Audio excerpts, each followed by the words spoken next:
Please be seated.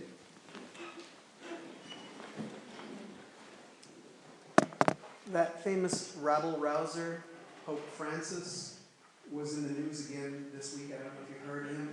He made a statement about the death penalty. And essentially what he said was, no Catholic can support the death penalty. And he gave some standard reasons for it. One was, he says, it doesn't work. It doesn't keep people from harming other people any better than simply keeping them locked up. It doesn't send a signal to other would-be murderers or horrible crime committers, because in fact places where they institute the death penalty, violent crime goes up, and that has been the case historically. And the third reason, he says, is because it makes us worse, perhaps. It harms our souls. It makes us very much like those who commit the violent acts in and of themselves. It may be worse because we have time, years, to even think about it. This actually has a bearing on our gospel, but I want to go about it sort of through the back door a little bit, as it were. And that is to not look at, why we shouldn't do the death penalty, why we shouldn't have it, but why people do have the death penalty, why people want something like this. And certainly that we'll try out the old answers, it'll keep people from doing it, it'll keep them from harming others, and we know those aren't true, right? It's just been proven over and over and over again. But the third thing that Pope Francis got at was that it harms our souls. And I would sit there and say, the reason we do it is because of vengeance. Sometimes we call it closure, but really what it is, it's vengeance. Getting back at somebody, making them pay, making them hurt. But from a logical standpoint, if you're a Christian, that doesn't make any sense either. I mean, think about it. We believe in a loving, merciful, forgiving God. Is that not correct? We believe in a God who brings us home when we die. Which is to say, when we die, we are given every opportunity to let Christ bring us home to heaven. There is no reason to believe in the world that somebody convicted of murder will go to heaven any less than us. Especially because a lot of them have a lot of time on their hands. It takes years to execute somebody. And many of them, not only do they repent, but then turn around and use what they have in their lives to help other people who are in pain and suffering. There is actually a convicted murderer in California who became converted and then confirmed, and after many years, ordained as an Episcopal priest. And the judge said, just because you think you got religion doesn't mean I'm going to let you out. And this new priest said, I don't want out. This is the field God has given me to serve. The point being, of course, we are not any more or less likely to end up in heaven than somebody on death row. So for a Christian, if you're seeking vengeance, what does that say about us? If we think they will go to hell, does it say that we are worse than them in a sense because we don't want to just kill them, we want to kill them eternally? Pope Francis is right. To want to kill somebody else, even for vengeance, maybe especially for vengeance, kills our souls. But we still do it, There's even the best of us, we still have these unstated desires to get even. And somehow we think death is one of the most radical ways of doing it. Why is that? Could it be because we are afraid of death? Death is the thing perhaps we fear more than anything else. I will be doing a burial this week, and the person who died, it was not a parishioner, but somebody I had visited, said, I'm just terribly afraid. Terribly, terribly afraid of dying. That seems to be the one thing that holds us back so much in our walk with Christ is this incredible fear of death. And we can look at it logically. We can say, wait, we're Christians. We believe God will bring us home. And frankly, even if you're not a Christian, even if you don't believe in anything, even if you believe that things just stop after you die, what's to be afraid of that? No pain, no anguish, no taxes, no more Kardashians. Starting to sound appealing, right? The point there is our fear of dying is irrational. Obviously, it's irrational. It's not a rational thing. So how do we get past that? We get past it in part by looking at Jesus. When he is addressing his disciples, he's really preparing them for a couple of things. One of them is for life without him on earth. And he's preparing them for their own deaths as well. And he says, unless a grain of wheat dies, it just remains a grain of wheat. It's just sitting there doing nothing. When you go to breakfast today in the parish hall, and you all will go, right? You will see a table off to the corner with thousands and thousands of seeds. We got a donation for our community garden for seeds. Deb Building has been giving them away everywhere. But we still got lots of them. Am I exaggerating? All right, see, I'm not exaggerating. It's really thousands. So by the way, please feel free to take them, and once the ground falls, you can plant them.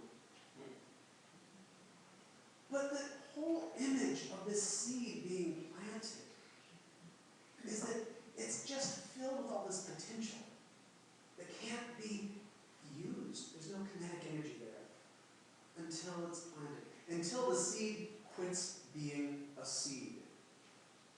It has to let go of that life. Remember last week we were talking about how birth is a pain and how it's painful both for the mother and really for the child, and how the child probably, you can imagine, really doesn't want to get out of there because it's nice and cozy in the morning. And that world that that infant knows has to die in order for a whole new life to come in. Real life, as it were. And so we have that with our lives here. This whole season of Lent, from the very beginning, from the very first service on Ash Wednesday, when we put ashes on people's heads and say, remember that you are dust, and to dust you shall return, the whole thing is reminding us and leading us to this point where we can see our lives kind of as these grains of wheat, this bundle of potential that hasn't been fully realized yet. We fear being, as it were, buried in the ground like that seed because it's scary, because it's unknown, because who knows what it's going to be like, because it might hurt, and because we have to let go of what we know. One of the things that people fear most about dying, or at least those who I've sat with as they died, one of the biggest fears is that they'll never see their loved ones again. That they have to let go of what they've been doing all their lives. That the things that they have done will no longer be there for them. And I can't honestly say that that's not true. I don't know. But I do know this. I keep talking about my kids sometimes. You know, there were several years ago when they were both playing two sports, hockey and soccer. And at one point, the two sports seasons overlapped so much that we said to them, you have to pick one because you're missing games here in order to play games here. Pick one. And when you say yes to one thing, you necessarily many other things. If I'm going to play soccer, I can't play hockey or football or whatever else. Anybody who's ever been married knows that. When you say yes to this one person in your life, you're saying no to all the rest in the world. When you say yes to this one career, you're saying no to the other things, at least for now. We constantly make these choices in our lives. Yes means no.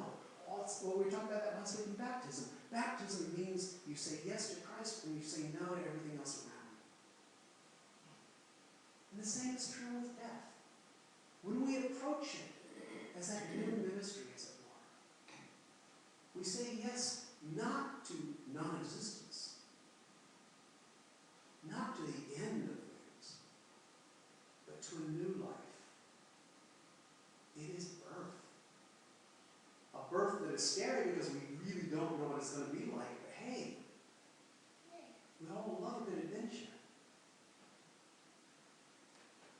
And when we go, we trust that God will take us in a good place, in a good way, and will lead us to growth, strength, building strength upon strength.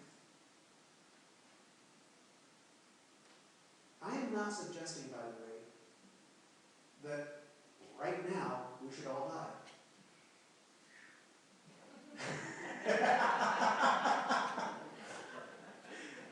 I heard that.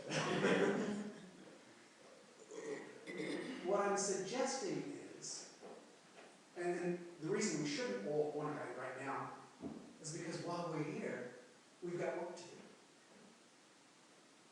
We have things to do while we're here. And nobody knows how long we're going to be here. All we know is that while we're here, we've got that work to do. And it is as simple and profound as learning how to love others. Especially in a world where it's really, really not easy to do. We're either learning it or we're teaching it. And sometimes we're doing both at the same time. As long as we're here, we've got that work ahead of us.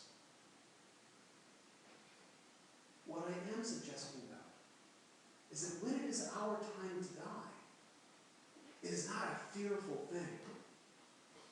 And it's not a pointless thing. It doesn't mean our life has had no meaning. Rather, we're being planted like that grain of wheat or any of those vegetables that has,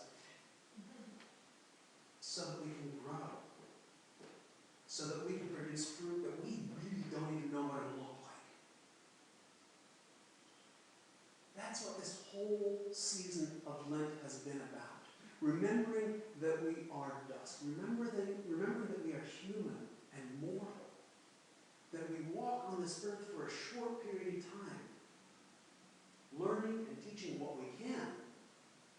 But always with the knowledge that this is not the end. And that when we die on this earth, only God knows what good we will be still doing. What fruit we will be producing. So when Pope Francis talked about the death penalty, what he was really reaching out to his fellow Catholics, what he's really trying to get across to them is, it's a pointless exercise and one that takes away not from the victim of the execution, but from the one who does it. And it is an act out of a mistaken idea. It is an act out of fear.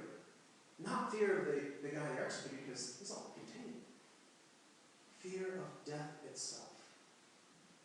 It is an act out of a mistaken fear. Because death is our friend. Not one we want to embrace right away. But in God's time, when it is appropriate for us to be planted like that root, it's appropriate for us to embrace it. Because through that death comes the birth into whole new life.